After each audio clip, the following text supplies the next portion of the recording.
Assalamualaikum warahmatullahi wabarakatuh. Selamat siang sahabat Jawa Timur.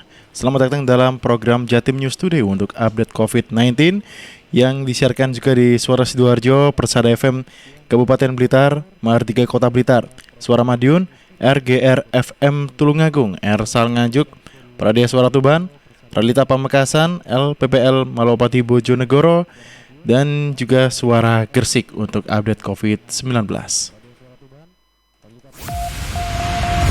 Rangkuman kabar update penanganan COVID-19 untuk regional Jawa Timur segera sahabat simak dalam update COVID-19. Bagi informasi pertama, kita akan tergabung bersama dengan Karina Putri dari Suara Sidoarjo. Bandara Juanda antisipasi peningkatan jumlah penumpang dan cuaca buruk saat libur panjang. Selengkapnya bersama dengan Karina Putri. Silakan laporannya, kita tersambung via Zoom. Penumpang. Baik, kita masih tercoba tersambung bersama dengan Karina Putri. Silakan dengan laporannya. Halo Billy. Baik, silakan dengan laporannya Karin. Ya, baik. Terima kasih Billy dan juga seluruh pendengar yang ada di Jawa Timur. Bandara Internasional Juanda Kabupaten Sidoarjo, Jawa Timur memperketat protokol kesehatan guna mencegah penyebaran virus corona atau COVID-19 selama pelaksanaan libur panjang sejak tanggal 28 Oktober sampai 1 November 2020. Fasilitas penunjang protokol kesehatan dipersiapkan dengan ketat, yakni pemeriksaan suhu tubuh dengan termoscanner, pemasangan dispenser cairan pembersih tangan, pengaturan jarak di ruang tunggu, pemasangan stiker pembatas jarak antrian, hingga pembentukan tim sinergitas untuk patroli penerapan protokol kesehatan. Indah Priastuti, PTS General Manager Bandara Udara Internasional Juanda mengatakan serangkaian upaya pencegahan penanganan COVID-19 tersebut terus dijalankan, tak lupa juga seluruh mitra usaha pun tetap menerapkan protokol kesehatan di area usahanya. Menurut Indah, hal ini dilakukan untuk menumbuhkan kepercayaan masyarakat untuk berpergian kembali menggunakan pesawat udara dengan aman dan nyaman sesuai standar protokol kesehatan yang sudah ditentukan oleh pemerintah. Demikian saya, Karina Putri Suara Sidoarjo, melaporkan untuk Jatim News Today, kembali ke studio bersama Billy. Baik, terima kasih Karin atas laporannya. Selanjutnya kita akan ke Madiun ya, bersama dengan Kiki Desilia dari Suara Madiun. 5 pos pantau dengan personil gabungan disiapkan wali kota untuk amankan libur panjang.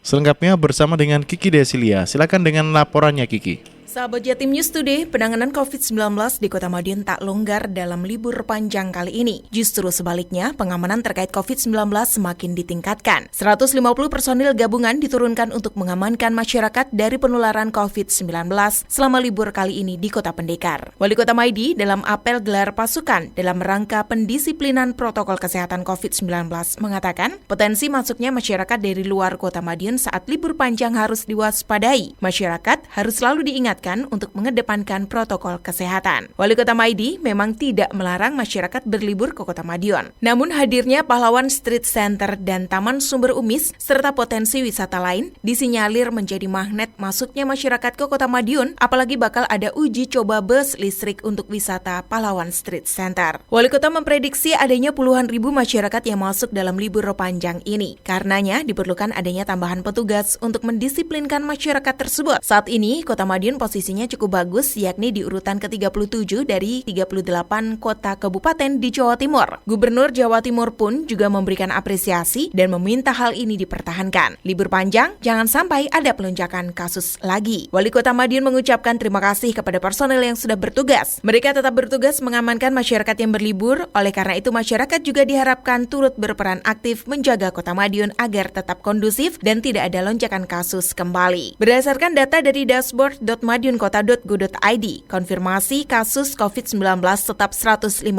orang dengan 141 diantaranya telah sembuh.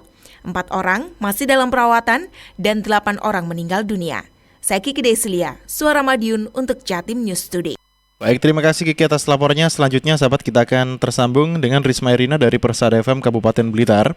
Musim liburan, PJS Bupati Blitar pimpin operasi penegakan protokol kesehatan di tempat wisata. Tersambung via Zoom bersama dengan Risma Irina. Silakan dengan laporannya Risma. Ya baik, musim liburan panjang telah tiba dan PJS Bupati Blitar Budi Santosa ini memimpin langsung operasi penegakan protokol kesehatan di beberapa tempat wisata. Kali ini kegiatan operasi dilakukan di wilayah bagian barat seperti Kesambi Tres Park, Maliran, dan Negeri Dongeng Kecamatan Ponggok. Budi Santosa menjelaskan edukasi kepada masyarakat tentang protokol kesehatan COVID-19 selama momentum libur panjang ini terus dilakukan agar bisa menekan laju perkembangan penyebaran virus corona. Karena menurutnya penertiban protokol kesehatan di tempat umum atau keramaian dibagi menjadi 2 tim. Mengingat wilayah Kabupaten Blitar sangat luas, sehingga perlu dilakukan pembagian agar kegiatan ini berjalan optimal. Ia berharap masyarakat tetap patuh dan disiplin menerapkan 3M, yakni mengenakan masker, menjaga jarak fisik, dan mencuci tangan saat berada di luar rumah. Ia juga menghimbau masyarakat untuk mewaspadai momentum liburan panjang karena diprediksi akan terjadi peningkatan mobilitas, sehingga warga dianjurkan terus menerapkan perilaku hidup bersih dan sehat. Kalau perlu, tetap stay di rumah bersama keluarga. Demikian Sarisma Erina, LPBL Radio Persada FM Kabupaten Blitar, melaporkan untuk Jatim News Today. Baik, terima kasih Risma atas laporannya dan selanjutnya kita akan ke Tulungagung. Kali ini bersama dengan Andriani dari RGR FM Tulungagung. PMI Tulungagung gelar pelatihan kader 2020 di tengah pandemi dengan protokol kesehatan ketat. Selengkapnya bersama dengan Andriani, silahkan dengan laporannya. Pengurus Cabang Pergerakan Mahasiswa Islam Indonesia Tulungagung melaksanakan pelatihan kader lanjut keempat yang bertemakan optimalisasi kader PMII mewujudkan kemandirian ekonomi berbasis sosiokultural. Kegiatan yang berlangsung di Gedung Balai Latihan Dinas Ketahanan Pangan Kabupaten Tulungagung dan dihadiri 30 undangan yang terdiri dari 15 peserta dari kader-kader terbaik PMI se-Tulungagung, antara lain dari Setain Diponegoro, Universitas Bhinneka yang dulu STKIP, dan yang 15 peserta dari luar Tulungagung. Acara juga dihadiri Bupati Tulungagung, DRS Marioto Biro MM, yang sekaligus membuka acara pelatihan kader lanjut keempat. Juga dihadiri Ketua PC PMII Tulungagung Muhammad Afifuddin, Kepala Dinas Kesbang Poldinmas, Kepala Dinas Ketahanan Pangan, dan perwakilan dari Kodim 0807 Tulungagung. Muhammad Afifuddin selaku Ketua Panitia menyampaikan acara pelatihan kader lanjut ini merupakan salah satu puncak kaderisasi formal pergerakan mahasiswa Islam Indonesia, di mana kegiatan ini merupakan sebuah pergerakan yang terbuka bagi kader-kader PMII yang bisa menjadi kader-kader yang profesional, kader-kader yang bisa mempertanggungjawabkan sebagai garda terdepan paham Islam ahli sunnah wal jamaah sehingga bisa menjadi kesatuan NKRI.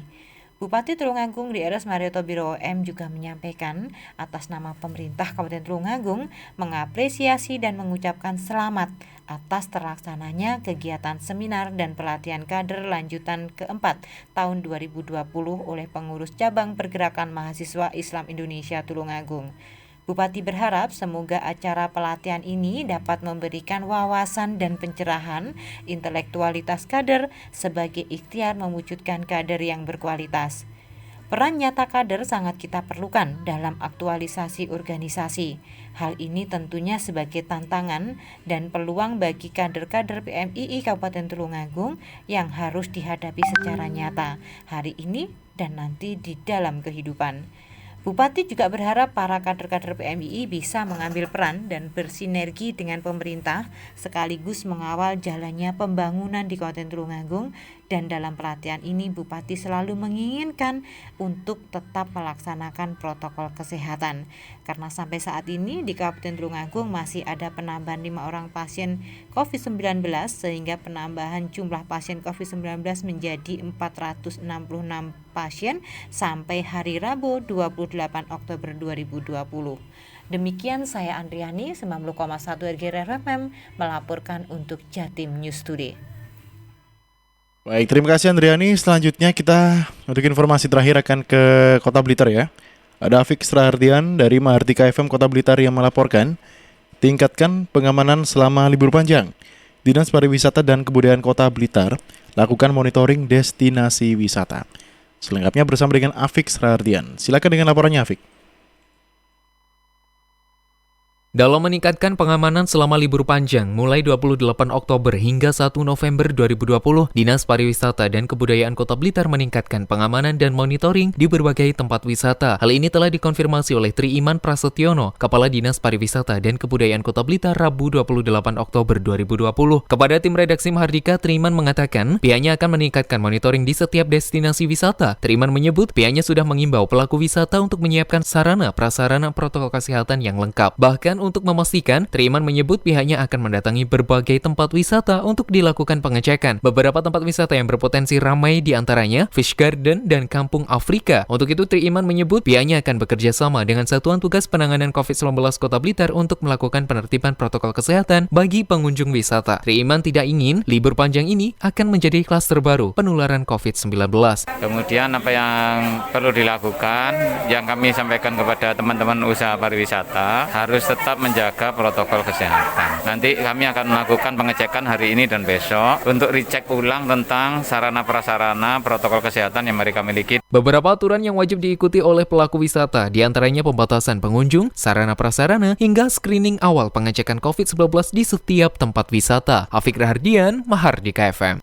Baik, terima kasih Afik atas laporannya dan suka menutup untuk serangkaian informasi untuk Jatim News Today ya. Edisi hari ini 29 Oktober 2020 disiarkan bersama dengan Suara Sidoarjo, Persada FM Kabupaten Blitar, Mahardika Kota Blitar, Suara Madiun, RGR FM Tulungagung, dan juga Suara Gresik, Pradia Suara Tuban, Relita FM Pamekasan, LPPL Malopati Bojonegoro, dan bisa Anda dengarkan juga setiap hari Senin sampai dengan Sabtu di jam 11:05. Perkembangan penanganan COVID-19 untuk wilayah regional Jawa Timur sudah sahabat simak dalam update COVID-19. Update COVID-19 bisa sahabat simak Senin sampai Sabtu jam 11 siang. Persembahan dari Asosiasi Lembaga Penyiaran Publik Lokal Jawa Timur.